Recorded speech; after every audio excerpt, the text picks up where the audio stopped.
Good morning, student. I am Gopi Srivastav, and this is class 12 of accounts. And today we are discussing the first chapter of account, not for profit organization. And this chapter is related to the class 11, profit organization of financial statement. These two chapters are similar, and as well as some differences in this two chapter, which is related to class 11. जो class 11 में हम लोग financial statement पढ़े थे उसी का जैसा same to same as well as not for profit organization भी है। इस चैप्टर में सबसे पहले we first understand the meaning of organization, then we discuss about more to the this chapter not for profit organization. First let's understand the meaning of organization. Organization is that place where two or more person work together. Organization एक place हो गया, a place where two or more person or persons in group work together. Organization एक ऐसा place है जहां पे दो या दो से अधिक लोग या ग्रुप ऑफ पर्सन साथ में काम करता है और उस प्लेस को हम लोग ऑर्गेनाइजेशन कहते हैं। Organization is like a institute. Organization का अगर एग्जांपल देखें तो कॉलेज, स्कूल सभी ऑर्गेनाइजेशन है। आप कॉलेज कह दीजिए, स्कूल कह लीजिए, या किसी तरह का क्लब कह दीजिए, या हॉस्पिटल कह लीजिए, है ना। ये all this examples are organization. everything in which that place where the lots of people or group of person work together, that is known as organization. और organization जो होता है वो दो तरह का होता है। There are two types of organization. First is organization is two types. First is for the profit motive organization,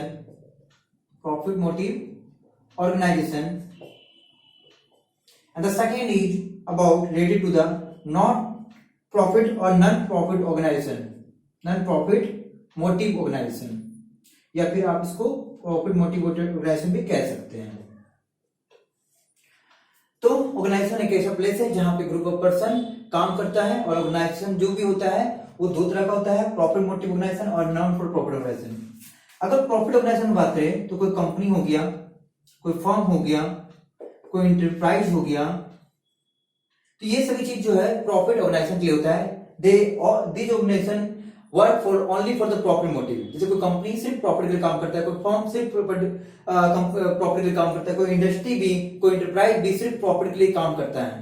but बहुत सारे एनजीओ जो होता है, बहुत सारे जो संस्थाएं होते हैं, बहुत सारे जो क्लब होती हैं, ठीक है, जैसे अनाथ आश्रम हो गया, समाधान हो गया, या वृद्धा आश्रम हो गया, या कोई टेम्पल हो गया, या बहुत सारा गवर्नमेंट स्कूल हो गया, गवर्नमेंट हॉस्पिटल हो गया। बहुत सारी चीजें जो होती हैं जो प्रॉफिट के लिए काम नहीं करती, वो सिर्फ और सिर्फ सोशल वेलफेयर के लिए काम करती हैं। तो जब कोई भी ऑर्गेनाइजेशन सोशल वेलफेयर के लिए काम करेगा, only the motive of social welfare, that is known as not for profit organisation. और all this organisation which work for the profit motive, these are known as profit motive organisation. तो दो ही तरह का संस्था होता है, दो ही तरह का ऑर्गेनाइजेशन होता है, प्रॉफिट मोटिव और नॉट फॉर प्रॉफिट ऑर्गेनाइजेशन। और आपका अगर हम लोग बात करें प्रॉफिट मोटिव में, तो कंपनी, फर्म, इंडस्ट्री, शॉप, सभी चीज क्या है आपका प्रॉफिट मोटिव में आता है, ठीक है। और हर ऑर्गेनाइजेशन को एक फाइनेंशियल स्टेटमेंट बनाना पड़ता है। क्या बनाना पड़ता है? Financial statement. Every organization has to prepare according to 1956 act of company. ये जो फाइनेंशियल स्टेटमेंट जो बनता है, ये बिल्कुल गवर्नमेंट का एक जो एक्ट है 1956 एक्ट, कंपनी एक्ट, उसके अनुसार बनाया जाता है। हर ये फाइनेंशियल स्टेटमेंट है क्या, वो भी मैं डिस्कस करने वाला हूं, ताकि आपको अच्छे समझ में आए इस चैप्टर के बारे में सब कुछ। देखिए, हर तरह का ऑर्गेनाइजेशन को फाइनेंशियल स्टेटमेंट बनाना पड़ता है, और हमको फाइनेंशियल स्टेटमेंट सीखना भी है। फाइनेंशियल स्टेटमेंट ये एक ऐसा स्टेटमेंट होता है जिसमें कंपनी के बारे में बताया जाता है कि कंपनी का एक्सपेंस कितना है, लॉसेस कितना है, इनकम कितना है, या फिर गेन कितना है। इनकम कितना है या फिर गेन कितना है, या फिर कंपनी का एसेट्स और लायबिलिटी को बताया जाता है। एसेट्स है कितना या लायबिलिटी कितना है। कंपनी, हर कंपनी का जो भी कंपनी है या कोई भी ऑर्गेनाइजेशन है, हर ऑर्गेनाइजेशन का कुछ एक्सपेंस होता है, कुछ लॉस होता है, कुछ इनकम होता है, कुछ गेन होता है।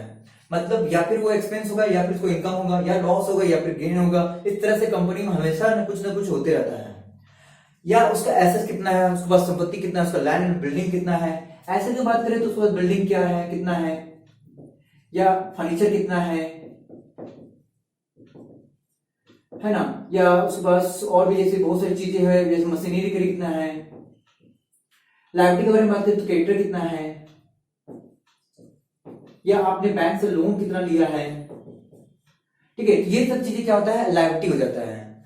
तो फाइनेंशियल स्टेटमेंट में सभी तरह की बातों को लिखा रहता है। फाइनेंशियल स्टेटमेंट हर ऑर्गेनाइजेशन को बनाना बहुत कंपल्सरी है अकॉर्डिंग टू कंपनी एक्ट 1956 के अनुसार। तो कंपनी बिल्कुल दिखाता है, इनकम एक्सपेंडिचर अकाउंट दिखाता है और साथ में अपना एसेट और लायबिलिटी दिखाता है। जब कंपनी अपने एक्सपेंस इनकम को दिखाए, गेन और लॉस को दिखाए, तो उसको हम लोग इनकम स्टेटमेंट कहते हैं। क्या कहते हैं, इनकम स्टेटमेंट। और जब कंपनी अपना एसेट और लायबिलिटी को दिखाता है तो हम लोग उसको बोलते हैं बैलेंस शीट, या आप उसको कहते हैं पोजीशन स्टेटमेंट। Position statement. तो हम दो तरह के स्टेटमेंट बनाते हैं किसी भी ऑर्गेनाइजेशन के लिए, income statement and the position statement. मतलब यहाँ पे हो गया, every organization has to prepare financial statement, and the financial statement contain two types of statement, that is called income statement and the position statement.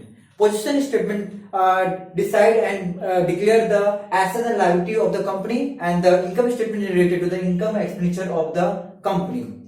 तो आप देख सकते हैं यहाँ पे किसी भी कोई भी ऑर्गेनाइजेशन के बारे में बात कर ली हम लोग, और ऑर्गेनाइजेशन के टाइप के बारे में बात कर ली, और हर ऑर्गेनाइजेशन चाहे वो आपका प्रॉफिट मोटिव के लिए हो, चाहे वो नॉन प्रॉफिट के लिए हो, उन सभी को क्या बनाना पड़ेगा, फाइनेंशियल स्टेटमेंट बनाना पड़ेगा। क्लास 11 में एक चैप्टर था जिसका नाम है फाइनेंशियल स्टेटमेंट। चैप्टर का नाम ही था फाइनेंशियल स्टेटमेंट, जिसमें हम लोग दो चीजों को बनाते थे। एक हमारा इनकम स्टेटमेंट और दूसरा बनता था हम लोग का पोजीशन स्टेटमेंट। Position statement. उसी तरह से यहां पे कहा जा सकता है कि जो फाइनेंशियल स्टेटमेंट जो चैप्टर था क्लास 11 में, उसमें हम लोग पोजीशन स्टेटमेंट बनाते थे। पोजीशन स्टेटमेंट और पोजीशन स्टेटमेंट हम लोग बनाते थे बैलेंस शीट को। बैलेंस शीट को। अब यहाँ पे देखिएगा, क्लास 11 में जो फाइनेंशियल स्टेटमेंट हम लोग जो पढ़े, उसमें इनकम स्टेटमेंट हम लोग बनाते थे ट्रेडिंग अकाउंट,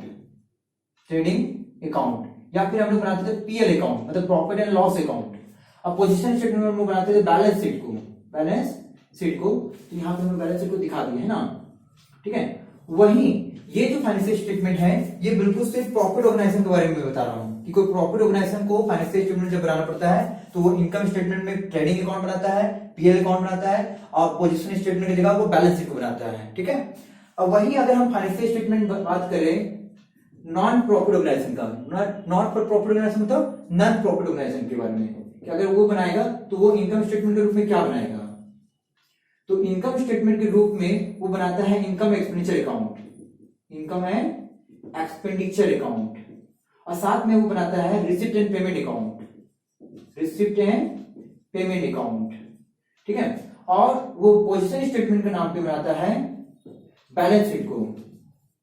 मतलब यहाँ पे यही इतना ही अंतर है कि देखिए, जो हम लोग 11th क्लास में पढ़े फाइनेंशियल स्टेटमेंट, उसमें इनकम स्टेटमेंट के रूप में ट्रेडिंग अकाउंट, पीएल अकाउंट बनाते थे, जिसमें हम लोग एक्सपेंस और इनकम को दिखाते हैं।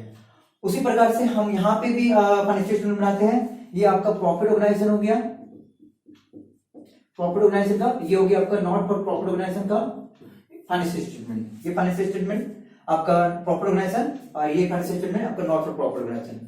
जब प्रॉफिट ऑर्गेनाइजेशन बनाते हैं तो हम लोग इनकम स्टेटमेंट में ट्रेडिंग एंड पीएल अकाउंट दिखाते हैं, बैलेंस पोजीशन स्टेटमेंट दिखाते हैं। और यहाँ पे जब हम बात करते हैं नॉट फॉर प्रॉफिट ऑर्गेनाइजेशन का, वो संस्थाएं जो प्रॉफिट के काम नहीं करती हैं, वहां हम इनकम एक्सपेंडिचर अकाउंट दिखाते हैं या रिसिप्ट एंड पेमेंट अकाउंट दिखाते हैं। जब हम लोग ट्रेडिंग अकाउंट बनाते थे तो हम लोग दिखाते थे ग्रॉस प्रॉफिट, या फिर हम लोग दिखाते थे ग्रॉस लॉस, ठीक है। और हम लोग जब पीएल अकाउंट बनाते थे तो हम लोग दिखाते थे नेट प्रॉफिट, या फिर हम लोग दिखाते थे नेट लॉस। बट जब हम लोग इनकम एक्सपेंडिचर अकाउंट बनाएंगे तो हम लोग